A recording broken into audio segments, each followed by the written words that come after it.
Aloha, great meeting you. Today we're going to talk about a couple concepts. Video's going to be a few minutes, but it's going to cover 3 or 4 really cool concepts. One, the banjo is in the key of G major. When it's in tune, we have a G, a D, a G, a B, and then a D. If we notice the 5, 4, 3, 2, 1, when we do this, we can actually say the names of the strings if we go slow enough. G, D, G, B, D, G, D, G, B, D. The only one that's different from the G and the D is this second string, the B string. That's how we're going to turn our major chords into a minor chord. Yay. Today's concept is if we have a chord is what we're playing that incorporates 3 notes. Sometimes we have major chords, like sometimes we have minor chords, and sometimes we have diminished chords. All 3 of these chords are found inside of a major scale. All being equal, we'd have a G, an A, a B, a C, a D, E, F sharp, and then a G. C major, no sharps and no flats, not one.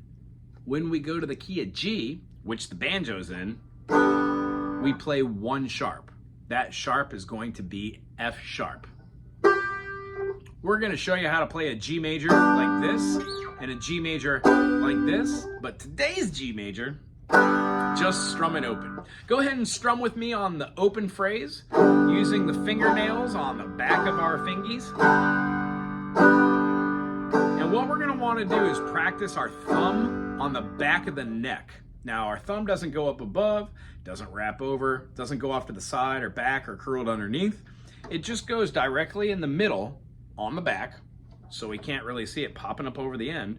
And then it pinches with one of the fingers, right in the middle, not on the metal fretting, but right in the middle. When we play a bar chord at the 5th fret, it's called a C. And when we play a bar chord at the 7th, it's called a D. G major, C major, and D major are the 3 major chords in the key of G. All being said, here's what each one of those notes, G, A, B, C, D, E, F sharp, G, looks like as full chords. G major. A major doesn't need to have the major third. We drop it down, play the same 2 notes we were talking about with 1 finger, bloop, and then our 3rd finger goes up top to play the high D. Avoid strumming this G, the 5 string, and try and pluck directly down from the D string. This is an A minor. When we move it up, we get a B minor. We go up again and play all of the 5th fret, we get a C. Up to the 7th, we get a D. Because the 2, 3, and the 6 are the same, we basically have minor chords. A minor, B minor, and then moving up here, we have E minor.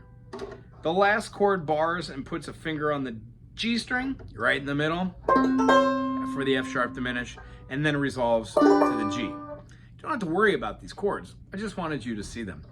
First lesson exercise is to be able to play strumming the G.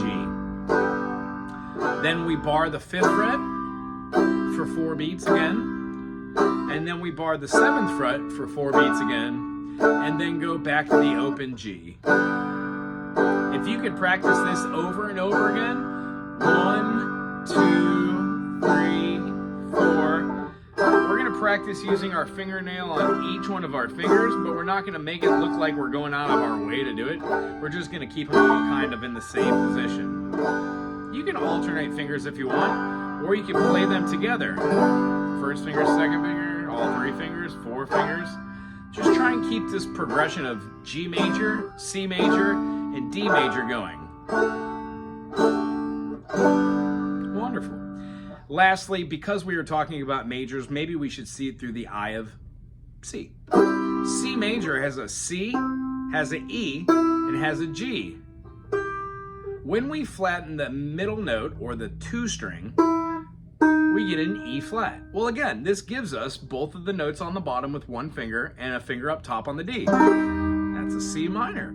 If we play both of the notes on the bottom with both fingers and then use the pinky, that works as well. Just depends on what you are comfortable with. As far as learning the 2 different types of music, there is the clawhammer, and then there's bluegrass, which uses metal picks and primarily plays with rolls. These rolls we do over and over again until we get really fast at them, and then they incorporate those with the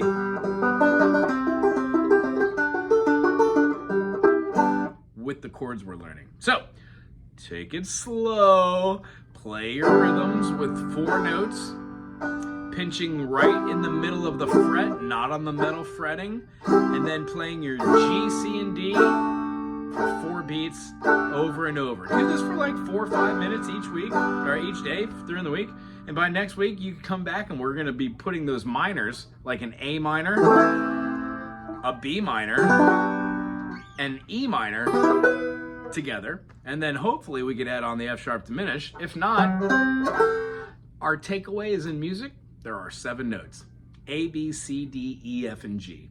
Every time that we're in a key that's other than A minor or C major, which share the key signature, no sharps and no flats, we actually have to just start naming them a little different. It comes over time. And in fact, you don't even really need to know this to be able to play banjo. I want to leave you with this.